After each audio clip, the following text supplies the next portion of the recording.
Hi everyone, today we'll be looking at the Common Application essay, how to write it and why it's important. So your Common Application, of course, has a lot of different parts.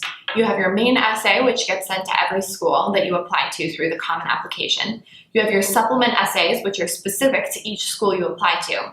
You have your activity list, and then you have basic information about you, your grades, where you went to secondary school, and that goes out to all your schools as well. But today we're focusing on the main essay, which is the first thing that many of you will work on during your college application process. So the Common Application main essay asks you to respond to one of 7 essay prompts. And it asks you to write an essay that's between 250 and 650 words. Most students write an essay that's close to 650 words. This is a great opportunity to tell admissions officers about who you are and what motivates you, so you want to take advantage of that full word count. So let's talk a little bit about what colleges want to see when they're reading your Common Application essays. So here's a quote from Charles Deacon from Georgetown University. He's the Dean of Admissions there. And what he says, his advice for students, is that the essay is really important. In some cases, it's the only chance for students to have his or her own voice in the process. Our view is that offered the chance, probably most of our applicants would like to meet personally with the admissions committee and tell them their story. And since they don't have that chance, the essay becomes the opportunity for their voice to come through. It has to be you, and you will be the most compelling argument for yourself. So what Charles Deacon is saying in this quotation is that your essay needs to express something genuine about your interests and your identity. The essay is about you, not about what you think admissions officers want to hear. And the other really good piece of advice that's offered here is that you can think of this almost as a 3-minute pitch to an admissions officer. You probably won't get to meet the admissions officer reading your essay, and that admissions officer won't have that much time to read it.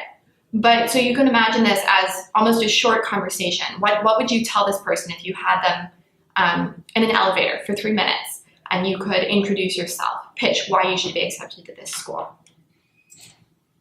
Some other advice, this is from a conversation that I had with a former admissions officer at Vassar College. And I thought her advice was very interesting, very telling. And it's similar to this other piece of advice we just discussed.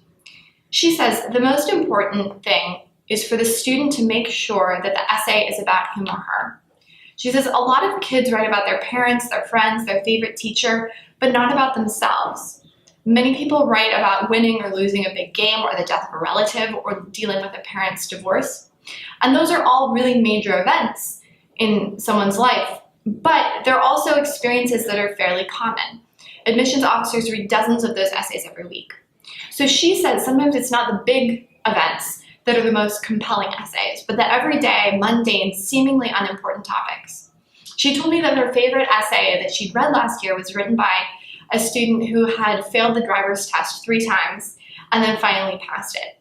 So that story, right, it shows a sense of humor, a sense of humility in some ways. The student isn't afraid to show that they didn't pass the test right away. They're not perfect, they can fail.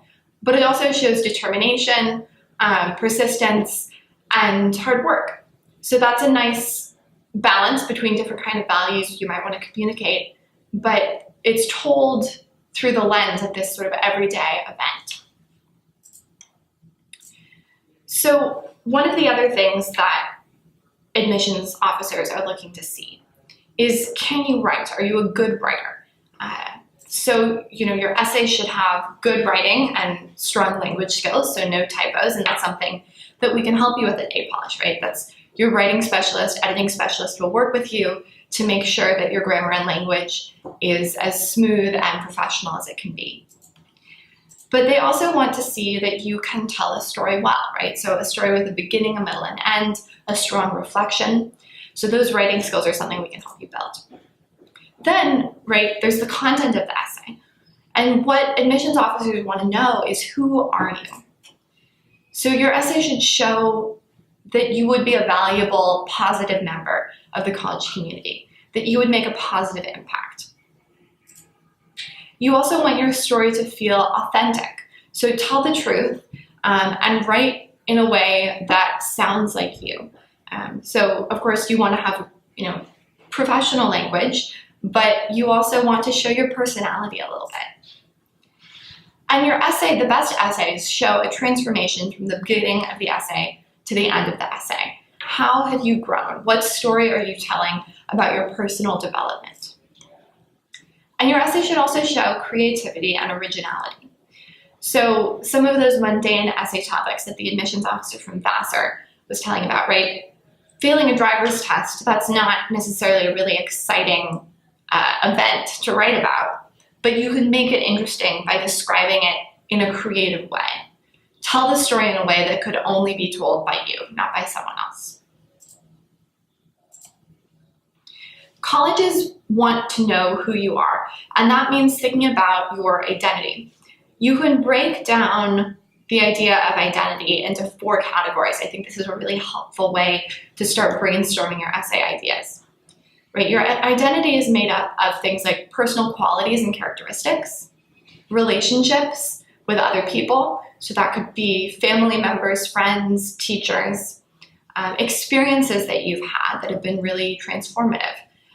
Maybe you recently traveled abroad for the first time, or maybe you want to write about being in a school play and how that gave you confidence and the ability to speak up in front of other people. But then experiences and relationships are also often tied to things you do, which is another aspect of your identity. So activities, extracurriculars, how do you spend your time? What do you do for fun? That can tell us a lot about who you are and what motivates you.